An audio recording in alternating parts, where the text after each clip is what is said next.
Hi, welcome to the Moonshine Garage. Today we're going to be showing you how to change and check your engine oil.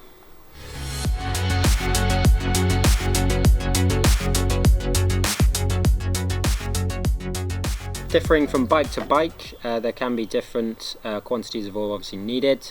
Obviously check the manufacturer's instructions for what your bike specifically needs. There's also a differing way of checking your engine oil levels. Some are dipsticks, you've got inspection windows, or sometimes it's just a mark on the case itself. You're not going to need much for this job. Grab yourself some oil, a container to drain it into if you're going to be changing that oil, and a nice fresh clean rag.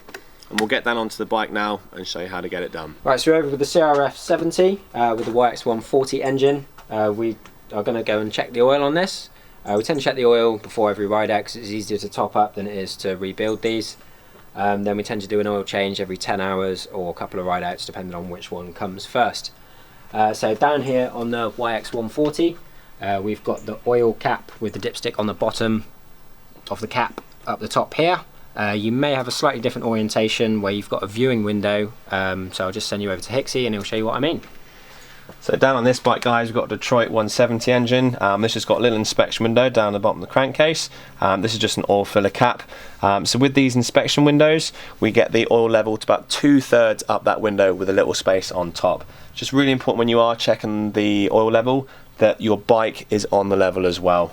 We know the oil level is correct on this window, but because that bike is leaning towards you guys slightly, it shows that it's too full. So it just shows the importance of making sure that your bike is level. Just get a friend to hold it if you haven't got a stand. Jimmy's going to crack on with an oil level check. So what you're going to do first is grab some oil for yourself and a clean rag. Obviously check the manufacturer's instructions for what oil yours takes. These tend to run 600 millilitres. If we're doing a full oil change, we'll do 500, top up the last bit. Other than that, you're just checking and topping up. Obviously check the instructions for how much your specific engine takes. We've got Hixie holding the bike steady, keeping it nice and level for us, so we're going to get an accurate reading. What I'm going to do is just unwind the cap there to get hold of the dipstick. I'm going to whip that out, give it a quick clean, and this is the dipstick here. So you've got the top and bottom line.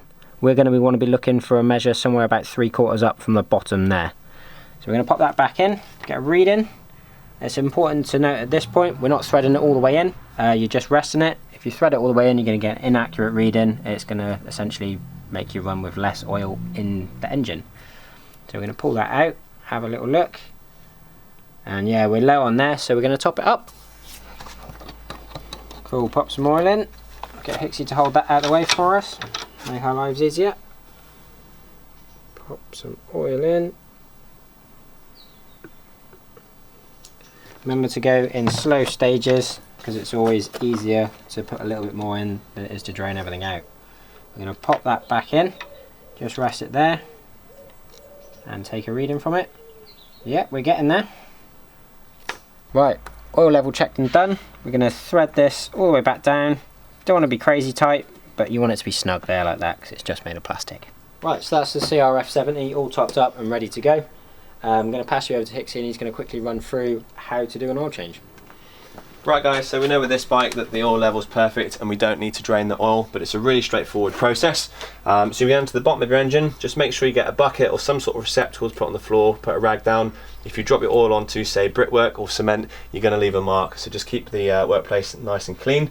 What you're looking for on the bottom of the engine is you've got the lowest bolt on the crankcase. It's typically facing straight down and it's marked by the hole in your bash guard, just so that you can drain the oil out properly. Just be aware, on the bottom of the engine as well, it is normally covered by the bash plate.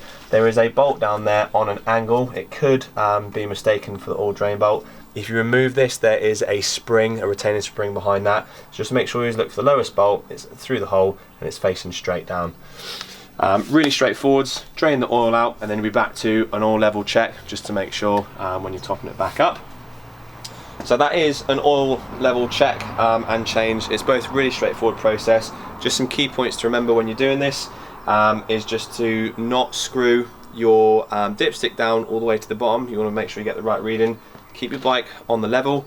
If you've got an inspection window, remember running that about 2/3 up the window with a little space above.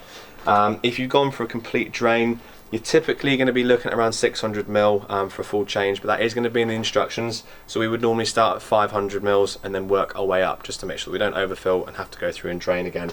We're doing an oil change about every 10 hours or every 2 rides, whichever one comes first. And it's one of the easiest things you can do and really helps the life of your engine, make sure everything runs lubricated. If you've got any questions, leave them in the comments below. If you want to see more videos like this, just hit subscribe, and we've got lots more tutorials coming out for you guys.